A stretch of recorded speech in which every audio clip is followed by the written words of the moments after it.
Good morning, traders. It is Thursday, February 27th. We are 2 hours into trading, and the market looks like it's finally found support. We've been waiting for it. Man, are we set up for this? Wait till I show you what we've been doing today. You're going to love this. This is the S&P 500. You can see how we gapped down. We tested that 200-day moving average.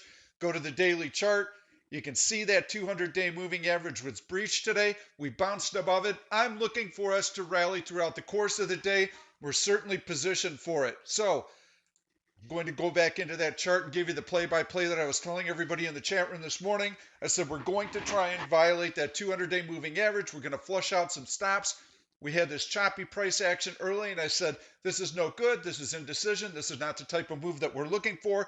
Then all of a sudden we take out the low with these red candles. While this is happening, I said the more of these we see, eventually we're going to get a long red candle.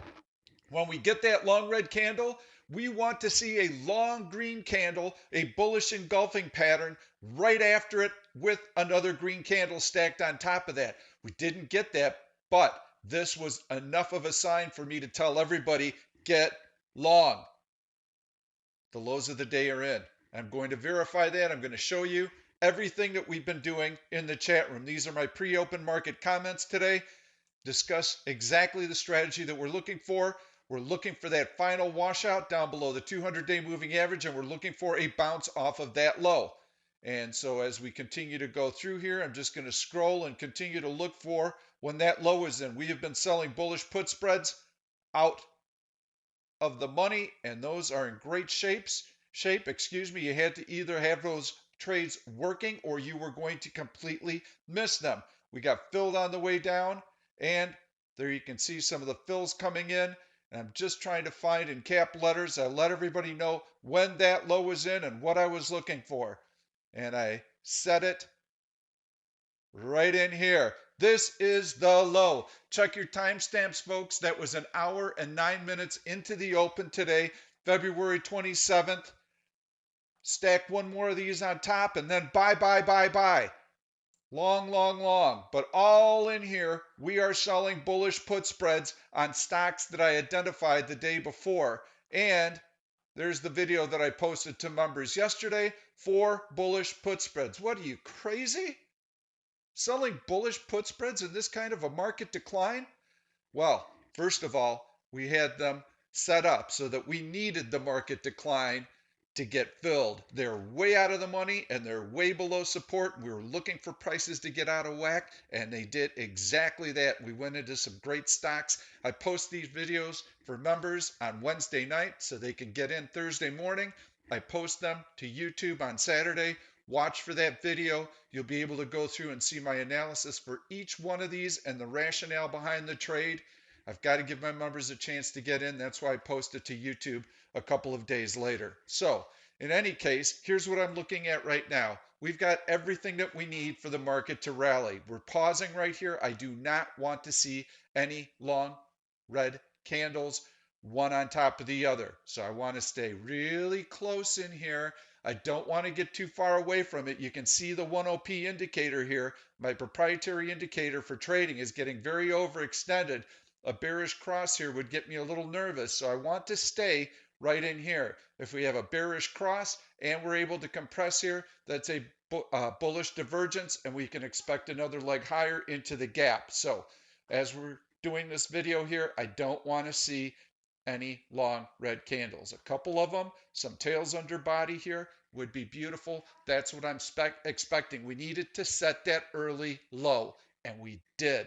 And that was a great, great candle right there. That was the capitulation low and the bullish engulf that we were looking for. Well, why all of a sudden are we going to get buyers when coronavirus is spreading?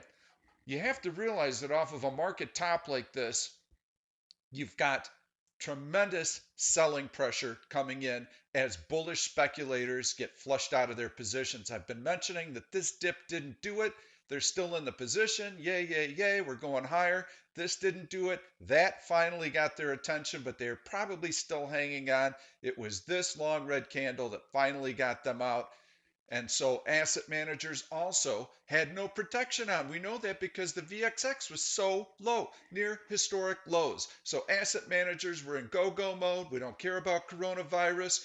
All we care about is that interest rates are low and we have to be in equities and we'll ride this storm out. They didn't buy any put protection. They didn't hedge their positions. And we would have known that by the VXX, which actually has been spiking and it should be rolling over here pretty soon. You'll see it start to come in. And you can see how it's bouncing off of its 200-day moving average, but VIX will start to come in now that uncertainty dissipates. So we'll go back into that SPY chart one more time. What happens on these capitulation lows is that the pain has been taken. The bullish speculators are out, so you don't have that selling pressure. Asset managers are hedged, so they've shorted futures, they've bought protective puts, they've sold some stock, they've reduced their risk, and so now they're breathing a little bit easier. You don't have that same impetus in here. And if all of you look back at what was happening to the market when President Trump said that he was going to impose tariffs on China, everybody freaked out and the market tanked. He's going to ruin the global economy.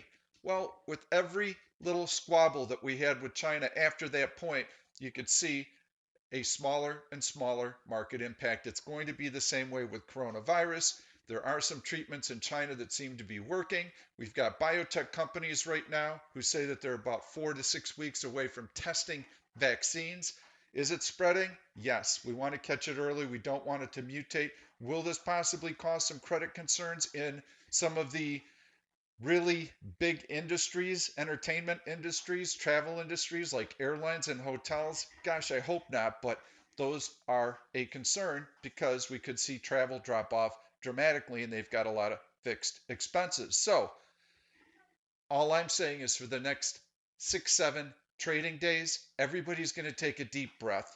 This is going to be a very short term support level. We're going to see a bounce off that support level. I'm looking to sell these bullish put spreads on excellent stocks. So I'll show you one. Microsoft.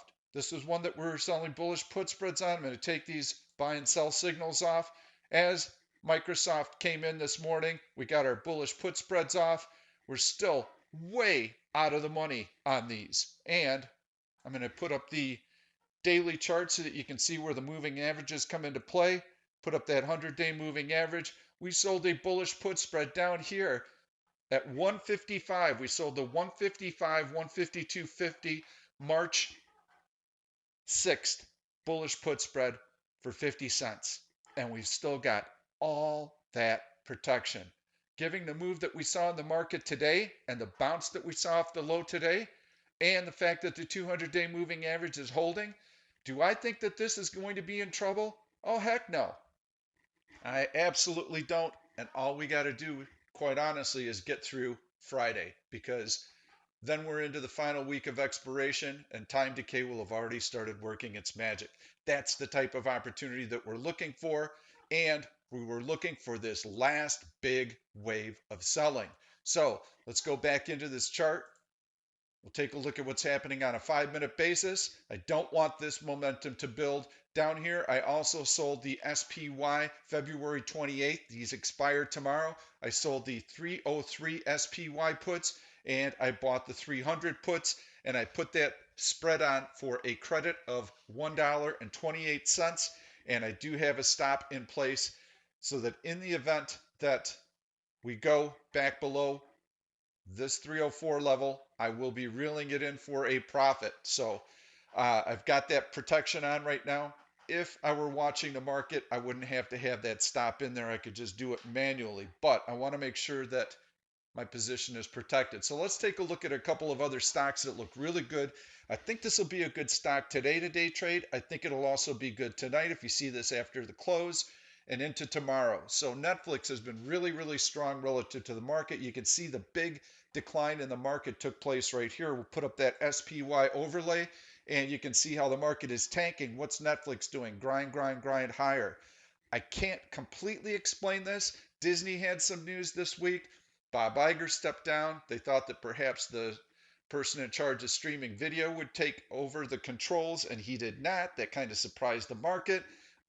This might also have a little to do with coronavirus and the fact that people might not be going out to sporting events and such, but they might be sitting home and watching movies. Doesn't really matter. Netflix has got really good relative strength, and I think the stock continues to climb higher. So I would take that on the long side, especially with the price action that we're seeing in the market right now. I want to see the SPY boom fly through this gap right now. So we've got a little bit of a pullback in here. I want that to stop immediately and go. So keep an eye on the right side of the screen right now. SQ announced earnings yesterday. Very strong showing today. Love that. Let's take that SPY off, but you can see this is the type of relative strength that we look for. I've got my heavy buying search up right now. I've also got a relative strength 30 search up that shows us which stocks are performing well relative to the market, not to be confused with the RSI indicator. Okay, so here we've got the market selling off, selling off, selling off. The gray line, the S&P 500. Here you can see the stock holding its own and moving higher. That's the type of relative strength that we're looking for. Once the market puts in a low, what happens to the stock? Zoom. Let's say that you get in a little bit early here. Uh-oh, market's falling apart, falling apart, falling apart. What's the stock doing? It's moving higher. So even though you were long and you were on the wrong side of the market, you had time to adjust your position, decide if you want to get out of the trade or not. And if the market had kept falling and falling in here, you'd say, you know what? I'm going to just go to the sidelines a little bit here. I don't like the market in here. It's really falling a lot harder than I thought it would. And you would have still made money on the trade, but you had time, you had cushion. That is the edge that we work every single minute of every day. It doesn't matter if we're day trading or if we're swing trading. Relative strength, heavy volume, price breakouts, those all increase our probabilities of success. And then we add the final kicker, which is selling out of the money premium. That's how we do it. So I've given you a couple of stocks that I think will look really good. There are a number of other companies that may be getting a little bit overextended today. They are related to the coronavirus in so much as they provide supplies and equipment to the industry. So I'm not going to highlight too many of them because I think they may be getting a little overextended. But LAKE has been one of them, and you can see how it ran up and pulled back instantly. So APA is another one. I'm not going to be highlighting, or excuse me, APT is another one, but I am going to take a look at ZM. ZM has been a super strong stock. I like it. Look at that. Nice move higher. Great relative strength. Put up that daily chart. You can see what the stock has been doing, and look at the SPY cratering while this moves higher. This is another long that you'll want to consider. I'm highlighting primarily longs because I think that this bounce is going to hold. I think the low of the day is in. I think the 200-day moving average is in. These are the stocks that I feel you'll want to be hanging on to and watching. These are tiny little bodied candles in here. Okay, what does that mean, Pete? Gosh, look, sell, sell, sell, right? Sell, sell, sell. This is bad. It's going to roll over and we're going to go take out that low. No, no, no, no, no, no.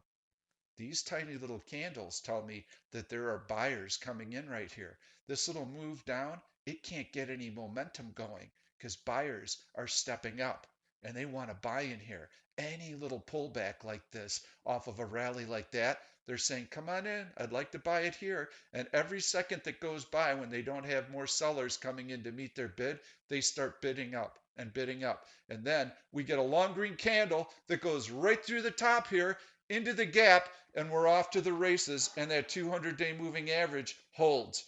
You're going to look at this video maybe this afternoon, maybe tonight, maybe tomorrow, and you're going to wonder, he was right. That's about all I have time for. I'm going to show you one short, SPCE. Man, I had this pegged yesterday. It just didn't get the short off, though. I think that this one is going to be in trouble for a little bit here. You can see the big selling yesterday. I highlighted it in yesterday's video. I hope that some of you took advantage of that when I highlighted it. Nice drop in here. You know what? I apologize. I highlighted this in my swing trading video last night, not in the video that I recorded for day trading purposes yesterday.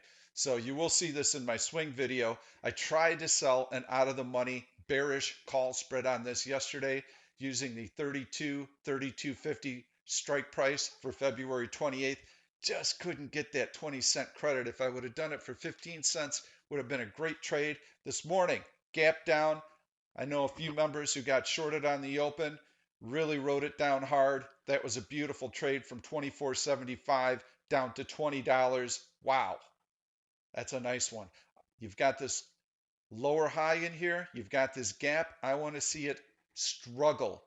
So I want to see the market obviously moving higher, but the stock struggling and moving lower. Then I'll know it's prime for a short. We go into that daily chart. They announced earnings, losses, I should say. This is a parabolic chart on a 300-point S&P drop in the last 4 days. Stocks that have a lot of fluff and no earnings in them are going to get hurt no matter how good the prospects are. So I think that this stock is going to trend lower. It's a volatile one. I would only day trade it from the short side. I wouldn't carry any overnight positions in it. I think that it works the rest of the day, and then I think you would have to look at it tomorrow for another day trading opportunity. So, in any case, that is the analysis for today. We'll go back into the market. We've got to keep an eye on what's happening with that 200-day moving average. That needs to hold. Now we're starting to build a little selling momentum. I'm probably going to be stopped out for a gain in my puts right in here. So I'm going to conclude. If you like the content, please give it a thumbs up. Please subscribe to the YouTube channel and turn on your notifications. That way you'll always get these videos on a timely basis. I promise you, they're going to have a ton of great trading ideas in it. I've shown you the stocks that you want to be long today. ZM, Netflix, I think will do really, really well. And I can't recall what the other one was, but in any case, look for that gap to be filled in here and for the market to continue higher. That 200-day moving average should hold, and I'm expecting us to kind of float around that 200-day moving average and maybe lift off of it over the course of the next 5 days. A lot of the selling pressure, I think, is gone temporarily, and then everybody will stand back and see what happens with coronavirus and the market impact. So thank you. Trade well. We'll see you tomorrow morning. Thank you for watching this YouTube video. I'm Pete Stolzers, and I'm going to keep the trade ideas coming along with lots of education, so make sure to subscribe to the channel and please turn on your notifications so that you never miss another trade. If you like the content, please give it a thumbs up. I've loaded 2 other videos that I think you're really going to enjoy. Stay tuned. We'll see you soon.